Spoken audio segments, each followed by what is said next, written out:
Hello, I'm Waqar Rizvi, and this is Scope. In the first segment of today's show, we're going to discuss migrants, refugees, asylum seekers, however one wants to term them. I know there's a debate about that, but nevertheless, the United Nations has said countries around the world should review their migration policies, especially in the wake of 45 people dying in the Mediterranean, in a ship that sunk off of Libya.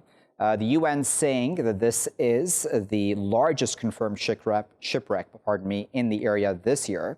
Now, on top of that, we also have this back and forth between the French and the British governments over the English Channel crossings as well. A French MP has come out saying that the death of a Sudanese teen asylum seeker whose body came ashore recently on a UK beach, that the fault for that tragedy lies with the UK itself. Now, we know Priti Patel, the UK minister, has come out quite strongly against these crossings, saying this is proof of human trafficking, of smuggling, etc.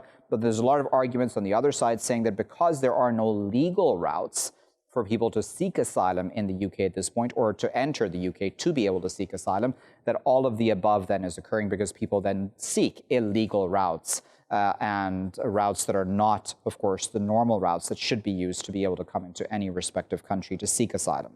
Let's discuss all of these above issues a bit further. We're now joined by Tanguy Garrel-Jaffrelot, who works for AJ Plus Francais, which is the French-speaking digital version of Al Jazeera. He's joining us now from the Qatari capital, Doha. Speaking to us from Venice today is Giorgia, who is a professor of forced migration and is also the co-director of the Center for Migration, Refugees and Belonging. Giorgia and Tanguy, thank you both for your time today. Tanguy, let me start with you. What do you make of what's happened in the Mediterranean on a yearly basis, right? We have seemingly more and more refugees or more people seeking asylum, and they leave areas, of persecution, etc., on the high seas, very dangerous means of transportation. But it seems that the world continues to turn a blind eye. It's just a humanitarian disaster, and it just reflects the failure of the European Union authorities to implement legal paths for migration in the Union. During the past few years, more than 100,000 people tried to cross the the Mediterranean Sea on a yearly basis, and every year more than 1,000 people die. This is truly unacceptable, and state members should react adequately. Giorgia, we've spoken about this so many times, right? But I wonder what it is, do you think, that's holding governments back from doing the right thing in this case? I think that there is, I would say, at the European level, kind of an obsession with security that has increased over the last few years. And the fear that if legal routes are being made available, that more migrants and refugees will come. And there is very little understanding of the root causes and the push factors that continue to push people to leave their own countries. So unless there is a kind of a change in the ways in which the European Union and individual countries as well think around migration in a much global way, I think that the situation will not, unfortunately, improve, and securitization will become even more dominant. And, Tanguy, it's as if, this is just an issue beyond Europe's borders, right? This is also an issue just now within Europe, as we're seeing between France and the UK play out when it comes to the English Channel crossings. What are your thoughts about that? Because, the French seemingly are now putting the blame on the British, and the British are putting the blame right back on the French to stop those crossings. Who's right here, do you think? I think none of them are right, actually, because I think the political speech from both the UK and France is truly shocking. I think they mainly lack empathy. They just denounce human trafficking networks, but they do not seem to listen to people's concerns and to people's desire for a better life. So we had 4 people who died trying to cross the channel, the English Channel, in 2019, and now allegedly a 16-year-old Sudanese boy was found dead two days ago. He is apparently the first death on the channel this year, and so the answer of the UK is to say that we are going to cut all migration flows in the channel right now, but they do not offer any alternative for migrants. So there are still thousands and thousands of people living in the north of France, just hoping to reach the UK one day, and they are just in a desperate, inhuman situation where they are left without food, without water, without sanitation. You know, Giorgia, the argument on the part of the French is that, listen, these people have been offered asylum or to at least seek asylum in France itself, but they've refused that they want to go to the UK. The UK would then argue back that, listen, France should be the one first processing their claims. Where do you stand on that? According to the Dublin Convention, that is the case, but many migrants who try to reach the UK, and especially like unaccompanied children, like the case of the Sudanese boy, they have family in the UK. And for many years, Lord Dubs has been trying, for instance, to allow and pass through a bill that would allow children who have families in the UK to join them. And that, again, the current government isn't really on board with that. So there are, again, different ways of looking at the issue. I think there is an issue with the Dublin Convention, which in a way puts an incredible burden on certain countries over others. And I'm now located in Italy, which, as we know, has been receiving quite a large number of asylum seekers and refugees and migrants. So there are also scope, if we think of a way of rethinking the migration management, to also look at that policy, because it is creating divisions inside the EU and lots of tension. You know, Tanguy, it's about a lot of the rhetoric that is used, right, by politicians when it comes to how they describe asylum seekers, right? So we've had Nigel Farage, for example, in the UK refer to this as a migrant invasion from the English Channel. But it's not really that, is it? Because, I mean, if we're looking at context and numbers, we would argue that a lot of countries, I mean, where I'm sitting in my region and where you're sitting in the Middle East, I mean, in this region, countries have taken in total, if we're looking at some specific countries, be it Jordan, be it Lebanon, et cetera, have taken in significant numbers of refugees, even Pakistan and Iran, for example. But yet it's the Europeans who are crying the most and, you know, protesting the most about having these people coming over. What are your thoughts on that? I totally agree with you. Let's be realistic. The poorest countries on earth are the ones which welcome the highest number of refugees. Europe hasn't done anything significant in the past few years compared to, let's say, Lebanon, Uganda, Turkey, and many developing nations. And I'm increasingly worried by the rhetorics used by some news organization and by some politicians to describe refugees as a burden for the nation, as people who might steal the jobs of Europeans, as a threat for the national identities. I think it's pretty surprising and very concerning. But I would just like to raise a point to your previous question. I think you said that the UK said that France was a safe country for these people and that these people should stay in France. But, well, these people, they want to reach the UK. They have family in the UK. They can speak English. Some of them received a British education, so they really want to go to the UK. They don't want to stay in France. And I think we should try to listen to their will, simply. You know, Giorgia, when it comes to this discussion of migration, I'm not talking just about Europe, right? We can talk about the United States and a number of other countries as well in the developed world. It seems that we're losing our moral compass, right, when we talk about these people and the way we treat these people, because now we also have reports coming to the UK about children and how they are now being detained, essentially, in many processing centers. And according to international law and even UK law and European law, children cannot be detained for more than 24 hours unless, of course, they're very exceptional circumstances. And the government says, listen, we don't have the space anywhere else to deal with these minors. What are your thoughts on that? Yes, I think that starting with the numbers are actually quite low. Overall in the UK in 2020, only 4,000 people have managed to cross. And while the numbers have increased in the last few days, that is quite common during the summer, and it's also a result of the coronavirus pandemic. And the number of children, like the one who unfortunately died crossing, is very low. Since 2014, only 1,500 children have crossed and received asylum in the UK. That is an average of 200 200 a year, which compared to the thousands and millions of children that are in refugee camps or in other places in the world is really quite a minute number, which of course raises the issue of the politics of, numbers in kind of dealing in international relations. So for those who come, to answer your question, to those who come in the UK, again, children have rights under the Convention on the Rights of the Child. They have rights when they apply for asylum under the 1951 Refugee Convention.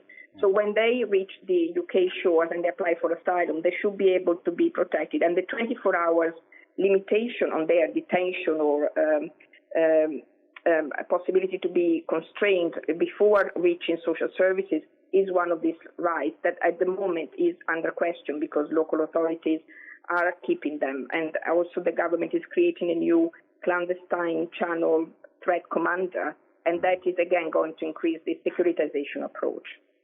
All right, under 2 minutes left, so I just want to get a minute final words from each of you. Tanguy, I'll start with you. On this issue of human trafficking, people smuggling, all of the above, that also needs to be dealt with, right? Because those are also crimes. How does one deal with that at the same time as preserving the rights of these people seeking asylum? I think the French and British authorities should just create a legal framework allowing people to migrate to European Union members. Basically, there should be a legal way for people to migrate. Why are these people trying to ask human trafficking networks to help them? Because there is no other alternative. There is no option except this one. So, the authorities should try to find a solution for that. A legal solution. Indeed. What are your thoughts on that? Do you agree with Tanguy? Yeah, there is definitely a need to create legal routes, and there is a need to also rethink, again, this burden sharing at global level. And the Global Compact on Refugees and the Global Compact on Migration, which are international instruments, should help to reach that goal. Very well. We'll leave that as our final word, but we appreciate both Giorgia and Tanguy for their time today and, of course, for their expert insight on this issue. United Nations, of course, has, as in with previous years as well, raised the alarm about the number of people dying in the high seas who are seeking asylum, safety from persecution of all sorts, war, etc. And, these people are essentially, Europe has put up a wall seemingly around itself, or is trying to, at the very least, put up a wall around itself to keep these people out. But again, when it comes to the numbers, it's not actually the developed world which takes in the most refugees and asylum seekers. It's actually the underdeveloped world which is doing that. The third world countries which are actually hosting several-fold, exponentially more people, and are not doing so without much protest at all, and have been doing so for many decades, if you look at some of these countries, such as Pakistan, Afghanistan, Iran, etc. I mean, the list really is endless in this part of the world. So for a lot of us looking from this part of the world onto the Europeans and the rest of the Western world, it's quite surprising to see the kinds of language and rhetoric that is being used. Migrant invasion, as Nigel Farage will put it. Priti Patel going very strongly against even English Channel crossings from France, from people, as Tanguy there had said, speak English. So it makes logical sense for them to end up in the UK because they also have family there, so they have a support system. It all makes sense for them to be allowed to at least go there, and of course to have their asylum applications processed in a proper fashion, but nevertheless, they should be treated in a lot more humane a fashion and be given legal routes to be able to enter countries that they wish to seek asylum in. I'll be back with my next segment after this. Welcome back, viewers. You're still here in Scope with me, Waqar Rizvi. In this segment, we're going to discuss Laura Loomer, who is a Republican congressional primary candidate, or she was at least. Now she has won that Republican congressional primary in Florida. She is a self-described Islamophobe. She's called Muslims savages in the past and has been banned by the likes of Twitter, Uber, Lyft, and others after making several Islamophobic comments in the past. Donald Trump, interestingly, has come out in support of her since she won that congressional primary. Now, the excuse is that he, as president, would, congratulate anybody within his party who wins any such primaries or seats. Nevertheless, if you would look at her track record, which again isn't hard to find online, one would wonder why Donald Trump would be congratulating her, even though she holds very anti-Islam views. At the same time, when she was standing just as candidate, two Republican congressmen also supported her candidacy at that time. Now, the Washington Post has said, for example, just picking that out as a quote, saying that Trump's reaction to Loomer should in fact be a much bigger story at this point in time, deeming it a quote-unquote reactionary illiberalism, naked bigotry, and nativist incitement of anti-immigrant hate, end quote. Let me put all those issues now to our expert panelists who are joining us this morning. We're now joined by Shaheen Pasha, who is the co-founder and executive director of the Prison Journalism Project. She's also an assistant teaching professor. She's joining us this morning from State College, Pennsylvania. Also joining us from State College, Pennsylvania is Sophia A. McClennen, who is a writer at Salon.com. She's also the director of the Center for Global Studies and is a professor of international affairs. Joining us from Old Lyme, Connecticut is Peter Gottschalk, who is a professor of religion. His research concentrates on the dynamics of cultural interpretation and conflict. He's also co-authored Islamophobia and Anti-Muslim Sentiment, Picturing the Enemy. Peter, Sophia, and Shaheen, thank you to all three of you for your time this morning. Sophia, let me start with you, if I may. I don't want to overstate, of course, what's happening, right? So Laura Loomer's won this congressional primary. That doesn't mean she's in Congress itself. Nevertheless, to have the president support somebody like that who has the kinds of views that she has, that is disturbing, is it not? Oh, you're absolutely right. I mean, we have a long history of being disturbed at this point by this president. Go ahead. What I was going to say, though, is that I think there's nothing about what's happened in Trump's support of Loomer that should surprise us, though. He has, from the start, in fact, run on Islamophobia. He's made it not just mainstream, he's actually flamed it and encouraged it since well before his campaign, became a serious issue. So at some level, I think our surprise is misplaced. We should be expecting it now. Shaheen, what are your thoughts about the Muslim voting base and Donald Trump's support for the likes of Loomer and how that may play with them? Nearing the election, I think he's really playing to his base. And his base is largely, a lot of them have very Islamophobic and, anti-immigrant stance. So I think that it actually, for him on a political level, makes some sense because that the, average Muslim voter is not particularly supportive of Donald Trump, especially in the wake of activities over the last 4 years. So why not play to the people who are supporting you, who are coming out in the middle of that pandemic and are vocally in favor of your policies? I think by sort of drawing that line in the sand, he is making it really clear that his base is who he is representing, and everyone else has become the other. And I think that's something that's really been a real staple of his whole political campaign and his whole political career, is kind of creating these divisions and these others and sort of working towards support from that by making everybody else someone who he does not want to be associated with or he does not really care about. I think Laura Loomer has made her whole career out of othering individuals, especially Muslims. So I feel that this kind of makes logical sense in some ways. Peter, as Sophia said, of course, nothing surprises us about what this president says, right? And of course, his Islamophobic statements, again, as Sophia said, have been there from day one, right? His interview in which he had said Islam hates us early on when he was a candidate as well. So again, for him to be supporting Islamophobia, not completely surprising in and of itself, but then at the same time for then to the White House spokeswoman, for her to then say that no, in fact, he does support the Muslim community, that he has very good relations with the Muslim community. I mean, these seem to be two very different realities playing out, right? Right. So he's trying to play with double speak, in which he's able to both speak to his base, as was just suggested, as well as try to look as though he's moderate. And this is an unusual term in terms of American nativism, which is a historical phenomenon going back at least 180 years. For candidates to actually try to do this kind of doublespeak. Right. So I mean, Sophia, then at this time when we're talking about the reaction to this, right? I mean, his support for Loomer has had some reaction on social media, a bit in media, but it doesn't seem that it's really created the kind of outrage than one would have wanted it to create. Why is that? Is it just that everyone's sort of desensitized to this thing? Well, I think you're right. On one level, people are desensitized to the ongoing xenophobia, racism, sexism, and hate speech that comes out of the White House.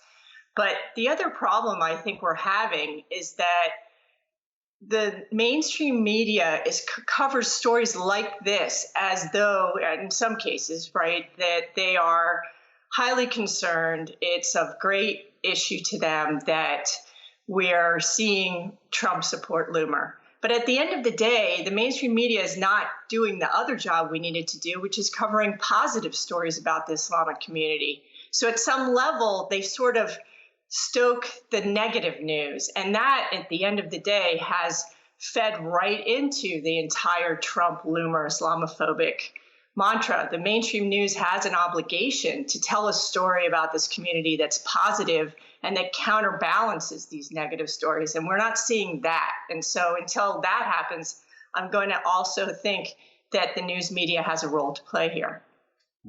That's the point, isn't it, Shaheen? Because I would imagine that's something that Muslims have been arguing for quite a number of years, especially since 9/11, right? Where positive stories about Muslims also contributing to society also need to be covered. Absolutely. I mean, it's one of the things that, Muslims have been talking about forever, but definitely post 9/11 is just how the community is only portrayed in this very monolithic way, oftentimes associated with negative news, with, terrorism, with this concept of Sharia law, which nobody really seems to understand, and something that Loomer herself keeps pointing to without really any understanding of what that means. I think absolutely the media has an obligation to portray Muslims in just a normal light and to tell those stories that are just, about Muslims living their lives as Americans. I think the mainstream media also has received a lot of criticism, especially after 2016 election, about really showing all of the strange things coming out of Trump's mouth and really sort of focusing on those. So on some level, I think there may be a hesitance to really fixate on the Loomer situation because of this concern that, okay, we've been criticized for really, highlighting these very crazy kind of things coming out of, the candidates and of, the White House. Maybe we play it over too much, it's going to wind up actually backfiring and creating more support because it's going to be all over the press. One of the things you're going to see is supporters support him regardless of the situations, or maybe because of the things coming out of his mouth. I think the mainstream media in some ways is a little bit hesitant now after 2016 to really, highlight or focus a lot of attention on things that are very fringe, such as Loomer's views. Peter, what are your thoughts on media and how it deals with Islamophobia and just Muslims in general? I agree with Sophia and Shaheen that there's definitely more work that the news media can do in order to provide a more balanced perspective towards Muslims and Islamic traditions. However, as somebody who's been following the media coverage since before 9/11, I have to say that there have been improvements in terms of the ways in which many news outlets, not certainly all of them, but for instance, New York Times, Washington Post, in the reporting of violence that occurs, not immediately jumping to just assuming that it's Muslims, as we saw, for instance, after the Oklahoma City the federal building bombing in the 1990s, and also providing more positive images of Muslims, for instance, stories about Eid and the like. So there is still more work to be done. However, I think that some of the real unwillingness of some of the news outlets to cover every one of Trump's Islamophobic slurs and anti-Muslim slurs is in part an effort to just not give him a mouthpiece by which to broadcast these, while at the same time reporting on many of them, such as this Loomer issue.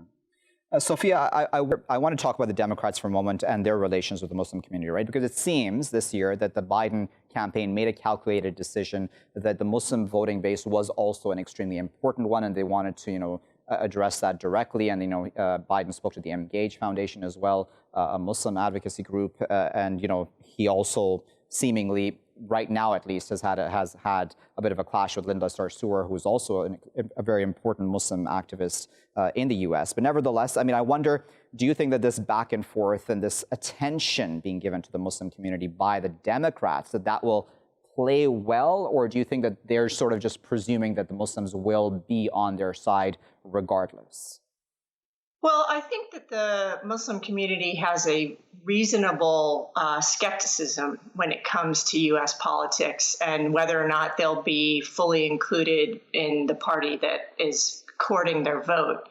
But I also think you're right that Biden's sort of central message is that he's aiming to unite the United States and to reach out to all communities that have been marginalized and disenfranchised. I think there's a real sincerity there, even if there isn't the kind of track record we'd like to have seen. The truth is that we simply have no precedent in the United States of fully including the Muslim community the way it should be. And so maybe this will be a step in the right direction.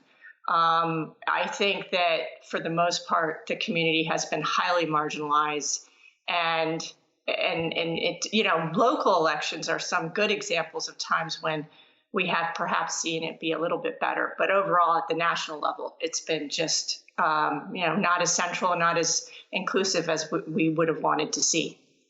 Shaheen, I'll give you the final word before I let the three of you go. What are your thoughts about the Democratic relationship with, the Democrat Party's relationship, I should say, with the Muslim community? Just over the past day or two, the entire Indus issue has sort of, left a bitter taste in the mouth. But at the same time, Biden has had this outreach program as well. Yeah, I think the Indus situation is something that we need to keep an eye on, because I think one of the dangers that the Democratic Party has always kind of had, especially in dealing with marginalized communities, especially with the Muslim community, is kind of speaking for who the Muslim community should consider an activist, who they should consider speaking for them. And I think what you're seeing is that many Muslims, yes, because, they're weighing the situation, they're seeing, that it's a danger now to not vote. I think that for that, they will support. But I think that there are many that did tend to weigh more progressive. And when you do attacks or you do step away from someone like Indus Special, who is considered, a very powerful, activist and advocate for the Muslim community, that actually will wind up backfiring in some ways. It won't give you the same level of support, maybe in votes, but maybe not in hearts of the Muslim community.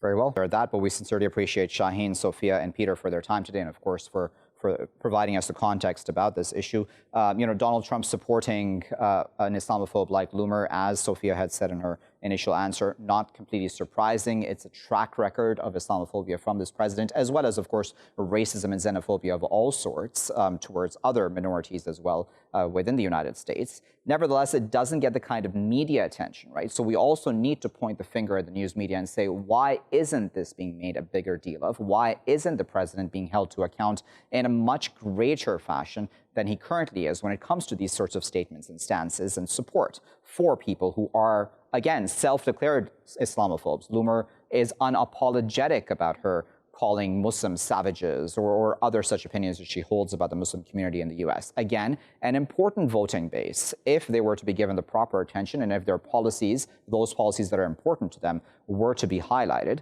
Again, the Democratic Party maybe does take the Muslim community for granted, especially when it comes to the Indus issue and the issue of Palestine, which again is very important for many Muslim Americans as well. So we'll have to wait and see how that plays out as well when it comes to this year's elections. I'll be back with my final segment after this break.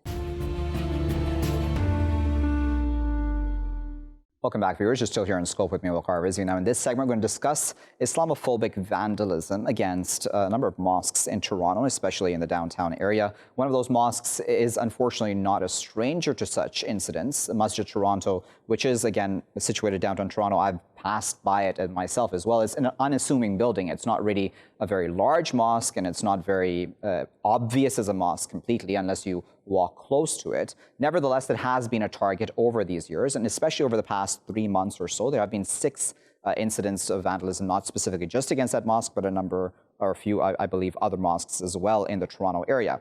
Now, the Muslim community, or the Muslim Association of Canada, under which this mosque's authority falls, has said that they've waited for police to act for a number of times. And police are not acting.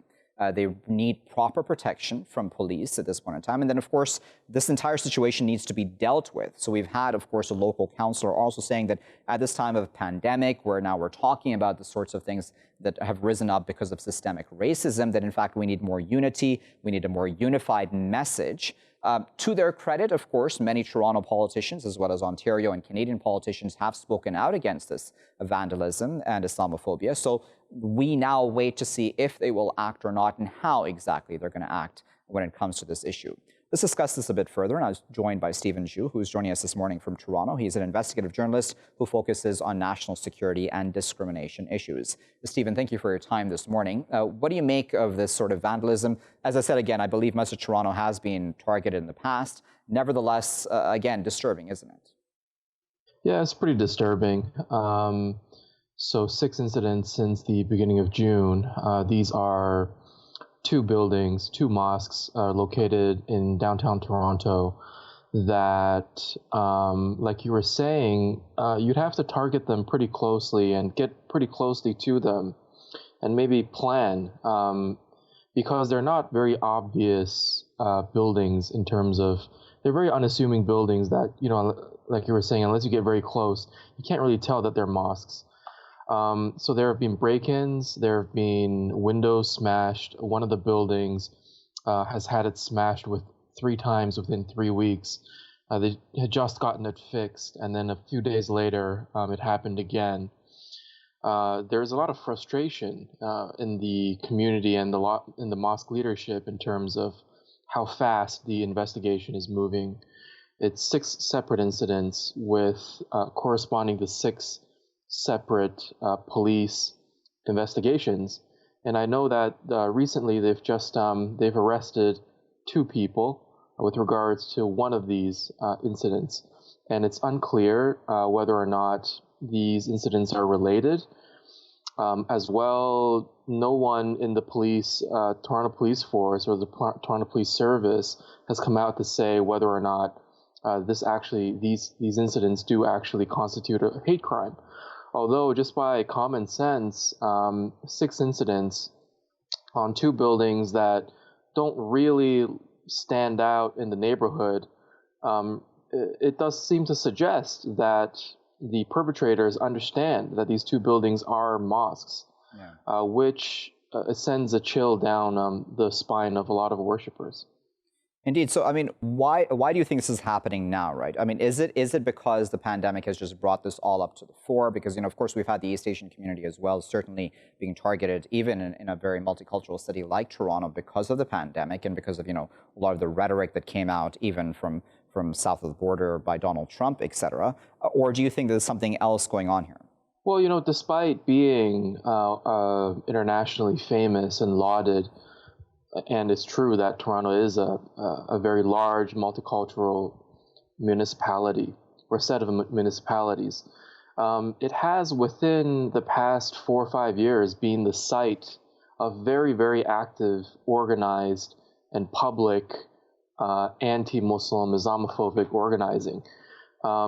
Within that social context, or, you know, recent historical context, going to the mosque has become somewhat politicized, particularly after what happened in January 2017 in the shooting of the Quebec City Mosque, where 6 people died due to a racist gunman. And what happened in March of 2019 of last year, where 50 people died in a absolutely brutal shooting in New Zealand. So these incidents, you know, they have global resonance. They happen in correspondence with anti-Muslim demonstrations, conferences, et cetera, that have happened in Canada and across Canada, including, you know, campaigns to characterize motions passed in Parliament, or at least one motion passed in Parliament years ago, that actively condemned Islamophobia. So there's a bit of a historical context to what's happening here. What are you holding, you know, police back from admitting that this might be hate crime, or at the very least just investigating it, or all these incidents, of course, as hate crimes? Is it that they're not willing to admit this is happening? That, you know, because as you correctly said, you know, we had that incident in Quebec, right? And I mean, I remember as well, growing up in Toronto, that we would always talk about Quebec as the racist province for some reason or another. And it always seemed like Ontario was meant to at least be in our minds, this place free from that sort of thing. Well, you know, Quebec has its own sort of like distinct history with the place of the institutional church. And it went through what's called the Quiet Revolution a few decades ago in terms of secularization. And that's a historical process that the rest of Canada is alien to. And therefore, they have their own peculiar relationship with their Muslims. But that does not necessarily translate into a much, much worse situation for Muslims than in Ontario or in Toronto. And I think that's a kind of it's been a long held a stereotype that a lot of Muslims and others have perhaps of Quebec or different parts of Quebec, that they're more racist or a lot more Islamophobic. In fact, Toronto, like I was saying, has been a disturbingly active place for this kind of alt-right or the new alt-right or far-right political organizing. I've been to several of these events myself and so on. It's unclear right now whether or not the police are actually investigating these incidents as hate crimes. We can't necessarily say that they've ruled out this option. In fact, I don't think they have. But the frustration is that it wasn't taken as seriously early on. We also had those incidents, didn't we? I believe there was an elderly gentleman, you can correct me if I'm wrong, I think it was in the GTA region, who was, I believe, mentally ill as well, had some mental health issues, and I believe he had been shot or the like. I don't remember the details of exactly how he died, but nevertheless, he died at the hands of police because his family had called the police on him to, in fact, keep him secure and not harm himself. And those sorts of incidents also then play into all of this fear, right? Where I'm sort of trying to get a gauge the situation for how Muslims themselves are feeling. I mean, the Muslims that you speak to, what are they thinking at this time about the situation? Well, you're referring to the very tragic and I think by now pretty high-profile death of a 60-something-year-old man named Ijaz Chaudhry in his home, gunned down by police during what's called a wellness check. Not too long ago, where his family called for not even for the police to come to their home to deal with their father, who was having a mental breakdown and suffered from schizophrenia. Police officers arrived on the scene and then immediately engaged in a violent exchange with Chaudhry, who was holding a knife in the kitchen, but was not necessarily directing it at the police. And in response, he was gunned down and killed. Yeah. So right now, I mean, that incident happened when the world, particularly the United States, was experiencing extensive anti-black, anti-racism, anti-police brutality, protests, and more, I guess you could call them a bit more violent rebellions across the country. And the sentiment in the Muslim community, I think a segment of it was to show solidarity with that. Yeah. And because there is an understanding that the two, the anti-black racism and the Islamophobia exist on really the same plane and have suffered the same kind of acceleration in the past few years. Very well, Stephen, heard that, but we sincerely appreciate you taking our time out of your busy schedule to speak to us this morning. That was Stephen Zhou speaking to us from Toronto, sharing his thoughts on Islamophobia. In a multicultural city like Toronto, as I said, I mean, Muslims in Toronto, when you go to a place like Toronto, you see a lot of Muslims, a significant number of Muslims, even in the downtown core area. Muslims going to their workplaces, to universities, etc. Very visually Muslim again. But when it comes to these specific mosques that were targeted, these are very unassuming buildings, as I said to Stephen. So somebody would have to very well know that these are mosques, to have walked close enough to be able to vandalize, to be able to enter, to be able to try to harm the Muslim community in some fashion. So again, it shows premeditation in some way, right? So that shows another level of hatred than just random acts of crying. And of course, one hopes, as I'm sure the Muslim community is hoping at this point, that these are investigated at the very least as hate crimes. And of course, that would need to be proven, certainly, if the evidence were to be found. But at this point in time, as the Muslim Association of Canada has also said, they're just impatient now. They've waited for police to act, and now they want proper protection. They want this to be dealt with because it's been 3 months, 6 acts of vandalism towards these two mosques in downtown, and something needs to change. I'll leave it there for now. I've been Waqar Rizvi. Thanks for watching.